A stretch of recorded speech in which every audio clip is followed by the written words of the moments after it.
Welcome back to my YouTube channel knowledge for student. तो आज की इस क्लास में सभी विद्यार्थियों का स्वागत है। तो जैसा कि हमने पिछली क्लासों में उदाहरण 1, 2 को हम देख चुके हैं, तो आज की इस क्लास में हम उदाहरण तीसरा देखने वाले हैं, जिसमें हम पढ़ेंगे कि करनी 2, करनी 3, करनी 4 या करनी के अंदर अंडर रूट के अंदर कोई भी संख्या हो सकती है, उन्हें हम संख्या रेखा पर कैसे प्रदर्शित कर सकते हैं। आज इसी पर हम कुछ प्रश्नों को हल करेंगे और देखेंगे कि इन्हें हम संख्या रेखा पर कैसे प्रदर्शित कर सकते हैं। लेकिन उससे पहले हमें एक प्रमेय को जानना पड़ेगा, जो है पाइथागोरस प्रमेय। तो ये पाइथागोरस प्रमेय इस प्रकार है,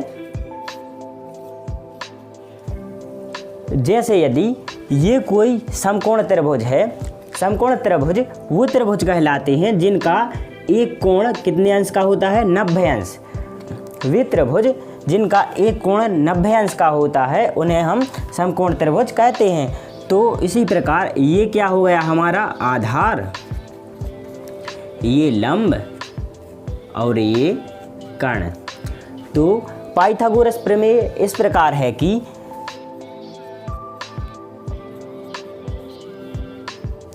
कर्ण उस भुजा को कहते हैं जो सबसे समकोण त्रिभुज में सबसे बड़ी होती है, उसे हम कर्ण कहते हैं। इसी प्रकार इसे नीचे आधार भुजा को हम आधार कहते हैं, और जो आधार भुजा के लंबवत 90 डिग्री 90 अंश का कोण बनाती है उसे हम क्या कहते हैं, आधार कहते हैं। तो पाइथागोरस प्रमेय यह है कि यदि हम कर्ण का मान निकालें तो वह कर्ण बराबर क्या होगा, अंडर रूट लंब का वर्ग धन आधार का वर्ग। ये हमारी क्या होती है, पाइथागोरस प्रमेय। ये प्रमेय हम जो प्रश्न करने वाले हैं आज, उसमें ये प्रमेय का उपयोग होगा, इसीलिए हमने इस प्रमेय के बारे में चर्चा की। जैसे यदि अंडर रूट 2 लिखा है तो हम इसको किस प्रकार भी लिख सकते हैं, इसको हम इस प्रकार भी लिख सकते हैं, क्योंकि एक का वर्ग तो एक ही होता है और ये दोनों जुड़ जाएंगे तो क्या हो जाएंगे, अंडर रूट 2। यदि हम लिखें यहाँ पर अंडर रूट 4 तो इसका क्या, इसमें से इसका आंसर क्या होता है, 2। तो ये क्या हुआ, एक पूर्ण वर्ग हुआ। पूर्ण वर्ग यानी जिसकी अंडर रूट के बाहर एक संख्या आ जाती है, वे सारे वर्ग क्या होते हैं, पूर्ण वर्ग होते हैं। इसी प्रकार यदि हम कहें अंडर रूट 9 है तो इसका मान कितना होता है, 3 होता है। तो इस प्रकार हम कह सकते हैं जिनकी अंडर रूट में से जिनकी संख्याएं स्वतंत्र रूप से बाहर निकल जाती हैं वे पूर्ण वर्ग कहलाते हैं। अगर यदि हम देखें कि करनी 3, तो हम करनी 3 को हम किस प्रकार लिख सकते हैं, तो हम करनी 3 को 1 का वर्ग धन 1 का वर्ग धन 1 का वर्ग। तो 1 का वर्ग मतलब 1 ही होता है, तो ये 1 1 जुड़कर क्या करनी 3 बन जाएंगे। तो हम करनी 3 को इस प्रकार भी क्या कर सकते हैं, लिख सकते हैं। यदि हम करनी 5 को देखें तो करनी 5 को हम इस प्रकार भी लिख सकते हैं।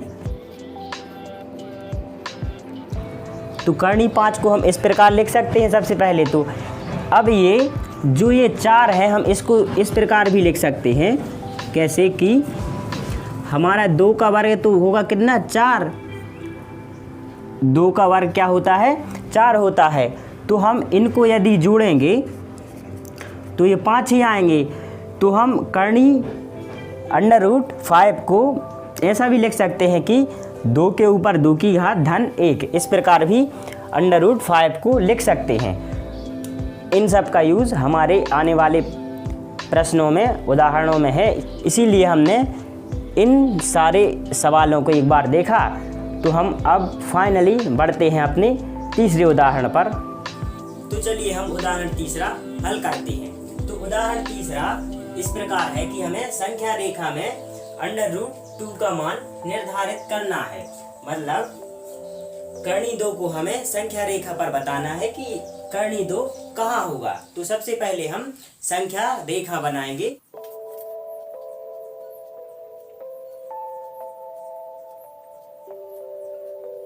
तो हमारी संख्या रेखा इस प्रकार है। तो चलिए हम आगे बढ़ते हैं।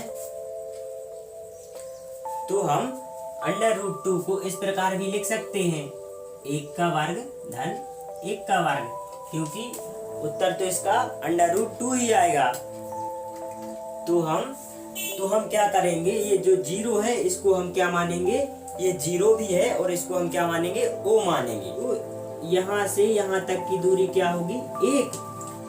जो ये 1 है, जहाँ ये 1 लिखा है, इसको हम क्या बिंदु दे देंगे, 1 मान लो बिंदु 1 A बिंदु है। और हमें क्या करना है कि ये जो दूसरा 1 है, यानी ये 1 O से 1 तक की दूरी माना हमने 1 है। तो ये जो 1 है और ये दूसरा 1 है, इन दोनों के बीच हमेशा क्या 90 डिग्री का कोण बनेगा। तो ये जो दो 1 है, इनके मध्य 90 डिग्री का कोण बनेगा। तो चलिए हम बनाते हैं। तो हमें पता है कि 90 डिग्री का कोण कौन सा होता है, यदि हम किसी एक समांतर रेखा के लंबवत यानी बिल्कुल उसके सीधी एक रेखा खींचे, तो ये जो कोण बनेगा इसे हम क्या कहते हैं, तो इसे हम क्या कहते हैं, समकोण। और यहाँ इस A बिंदु पर हम एक समकोण बनाएंगे। चलिए देखते हैं। तो हमने A बिंदु पर एक समकोण बनाया, ये एंगल होगा वो 90 डिग्री का होगा। तो हमने ये एक हो गया, कौन सा, ये 1। इस दूसरे बिंदु को हम B नाम दे देंगे। तो यहाँ पर A बराबर क्या, ये 1 हो जाएगा, और यहाँ पर B का मान क्या हो जाएगा, 1 हो जाएगा। इसको हम यहाँ से क्या करेंगे, इसको हमने B को O से मिला दिया। तो अब इसके बाद हम क्या करेंगे, तो ये इसकी दूरी 1 है और इसकी भी दूरी क्या है, 1 है। तो पाइथागोरस प्रमेय के अनुसार तो हम O और B की दूरी ज्ञात करने के लिए पाइथागोरस थ्योरम का उपयोग करेंगे। तो OB की दूरी हमें किस प्रकार ज्ञात होगी कि हम यदि OA का वर्ग और OB का वर्ग करें, तो OA कितना है, 1 है, और OB भी 1 है, और दोनों का हम क्या कर देंगे, वर्ग कर देंगे। वो क्या उत्तर आएगा, करनी 2। तो इसका मान क्या होगा, √2। तो इसके बाद हमें इस √2 को इस संख्या रेखा पर बताना है कि यह कहाँ होगा। इसके बाद हमें क्या करना है कि परकाल की नोक को यहाँ रखकर और शीश को यहाँ रखकर एक ऐसा चाप लगा देना है। ऐसा करके एक चाप लगा देना है, जहां पर ये चाप काटेगा तो वही होगा क्या, करनी 2। तो इस प्रकार हम संख्या रेखा पर √2 की वैल्यू फाइंड कर सकते हैं। तो इस प्रकार हम 2 का मान संख्या रेखा पर निकाल सकते हैं, या इसी को बोलते हैं निरूपित कर सकते हैं। तो ये था हमारा सबसे पहला उदाहरण, तीसरा। तो इसको इस प्रकार हल करेंगे। यदि आपको वीडियो की क्वालिटी में ये वर्ण या संख्याएं विजुअल नहीं हो, ये संख्याएं ना दिख रही हों, तो अपनी वीडियो क्वालिटी को 360 MB पर सेट कर लें। इससे आपको ये संख्याएं और ये वर्ड क्लियर दिख पाएंगे।